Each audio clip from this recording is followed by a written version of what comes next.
Salut les amis, je vous partage une très courte vidéo simplement pour vous partager un astuce technique. En revanche, je vais commencer par une question diététique. Est-ce que vous connaissez le petit déjeuner Forever? Si oui, tant mieux pour vous. Sinon, posez-vous la question, est-ce que déjà vous prenez un petit déjeuner au quotidien? Si oui, est-ce qu'il vous apporte des vitamines, des protéines, voilà, ou est-ce qu'il vous apporte que des graisses, du sucre? Est-ce que vous avez de l'énergie? Ou vous avez peut-être envie de grignoter en fin de matinée, coup de barre, des choses comme ça? Et oui, ce sont des questions que je me suis posées, mais un peu plus tard, après 40 ans, donc il vaut mieux tard que jamais. En tant qu'infirmière de métier, soit je partais le ventre vide à l'hôpital avec des horaires décalés, soit de jour, soit de nuit. Donc j'en prenais des choses en vitesse, pas très équilibrées. Voilà, soit c'était inexistant, le petit déjeuner. Donc voilà, ça c'est vraiment quelque chose comme erreur que j'ai faite. Et depuis que je prends le petit déjeuner Forever, non seulement je suis plus en forme dès le matin, j'ai plus de coups de barre et c'est moi qui décide quand je prends mon déjeuner. Donc ça c'est excellent. Je me laisse plus tenter par des gâteaux ou des chocolats, chose qu'on trouvait facilement quand j'étais à l'hôpital, donc par la générosité des patients. Et voilà. Donc c'était ça aussi comme réflexion, peut-être que vous allez vous poser aussi. Et une autre chose, donc là c'était l'astuce que je voulais partager, pour l'ouverture de ces sachets. Pourquoi je vous la pose? Parce que personnellement ça m'est arrivé plein de fois, surtout au début, de prendre le ciseau et de couper tout en haut du sachet. Sauf que quand on regarde, il y a très bien clairement un petit message qui nous dit de tirer la languette. Mais moi je pensais que c'était la fermeture qui se clipse. Eh bien non, il suffit donc de tirer et ensuite le sachet il s'ouvre automatiquement. D'accord? Vous allez avoir la petite languette qui repart et là on peut refermer bien le sachet. Si vous coupez là, ça ne ferme plus le sachet et moi je pensais que c'était un défaut.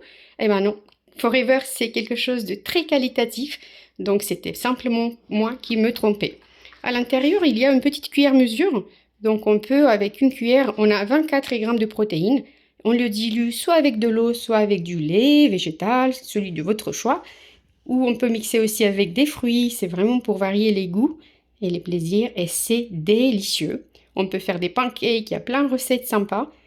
Et c'est sans gluten aussi, c'est important de le dire. Moi qui souffre de fatigue chronique et de fibromyalgie, c'était important pour moi aussi de changer, de retirer les laitages parce que je buvais beaucoup de lait avant et aussi, voilà, j'avais une alimentation très très riche en produits laitiers. Donc ça aussi, c'était une solution pour moi, ce petit déjeuner en tout cas. Et voilà, qu'est-ce que je voulais vous dire d'autre? Ah oui, donc ça contient environ 15 petits déjeuners, ce sachet. Il paraît tout petit, mais non, il est très riche en vitamines, en minéraux. Donc je vous souhaite d'essayer. C'est topissime. Qu'est-ce que je fais aussi autre chose? Ah oui, c'est l'hydratation. Est-ce que vous commencez la journée par un verre d'eau? Ça serait bien de boire un verre d'eau à jeun. Ou un café directement? Je sais pas. Mais du coup, pareil, jusqu'au jour où j'ai eu des brûlures gastriques et des acides, de reflux gastrique avec une hernie hiatale, bah, du coup, je suis passée au Forever Aloe Vera qui est de très bonne qualité, stabilisé. Donc ça a remplacé mon café. C'est une hydratation topissime au niveau cellulaire. Et donc après, quand je prends mon petit déjeuner, je prends mon shake. Et par manque de temps, justement, c'est quelque chose de très rapide à préparer. On peut même le prendre avec nous et boire sur la route ou dans les transports. C'est excellent. Donc, et ça fait pas de miettes dans la voiture. Donc ça, c'est génial. Je vous conseille d'essayer. En tout cas, les amis qui l'ont essayé, c'est adopté. Et la seule question qu'il vous faut vous poser, c'est est-ce que vous commencez par vanille ou chocolat? C'est tout. J'espère que vous avez aimé cette vidéo. N'hésitez pas à liker, à vous abonner. Vous allez avoir d'autres vidéos. Merci. À bientôt.